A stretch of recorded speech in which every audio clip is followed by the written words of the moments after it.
ঘটনায় 48 ঘন্টার মধ্যে একজনকে গ্রেফতার করেছে সালানপুর থানার পুলিশ। ধৃত ব্যক্তি মৃত যুবতীর সম্পর্কে ভিক্ষাদাতা হিসেবে পরিচিত বলে জানা গিয়েছে। ধৃতের নাম লাল্টু চ্যাটার্জি, বাড়ি সালানপুর থানার বোলকুন্ডা গ্রামে। সালানপুরে এক যুবতী খুনের ঘটনায় 48 ঘন্টার মধ্যে একজনকে গ্রেফতার করল সালানপুর থানার পুলিশ। ধৃত ব্যক্তি মৃত যুবতীর সম্পর্কে ভিক্ষাদাতা হিসেবে পরিচিত।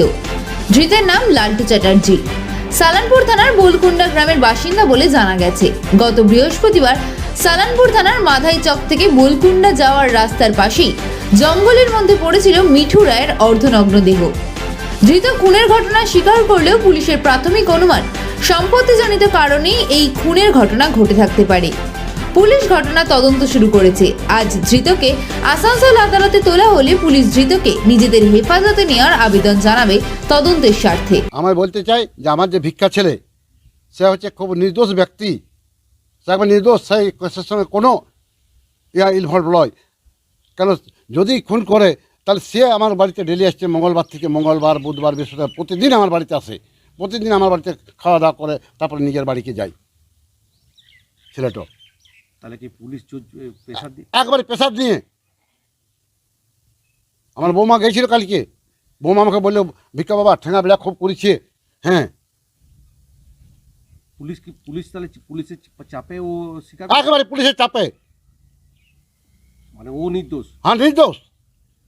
আপনি ওর হয়ে কোর্টে যাবেন বলছেন? একেবারে কোর্টে দরকার হলে নির্দোষ কোর্টে যে প্রমাণ করবো দাঁড়ান থেকে। আমার স্ত্রীও আছে।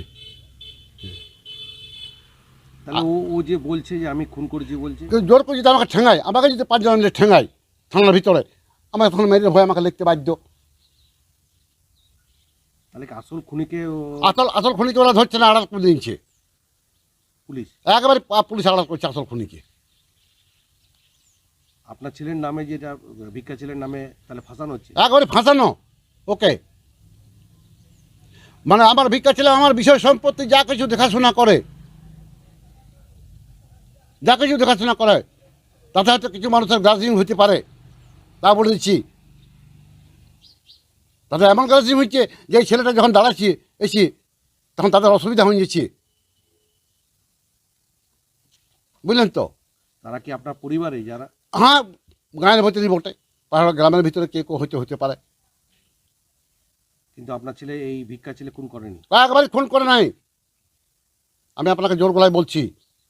আর এটা খুব অন্যায় এইভাবে একই সঙ্গে নিয়ে গেল থানা 3 হাতে।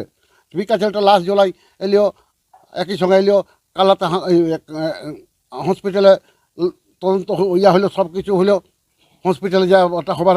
তারপরে আমরা এসে কালাতে চুলিতে লাশ জ্বালালাম, আমি মুখে আগুন দিলাম। হ্যাঁ, ভিক্ষা ছেলে তখন তো আমার সঙ্গে আছে, সব কিছুই আছে। হ্যাঁ, তারপরে যে ত্রিবেণীতে আমাদের দিতে হয়, ভিক্ষা ছেলে আবার ব্যবস্থা করে। কবে দিয়ে গেল ওকে পুলিশ? পুলিশ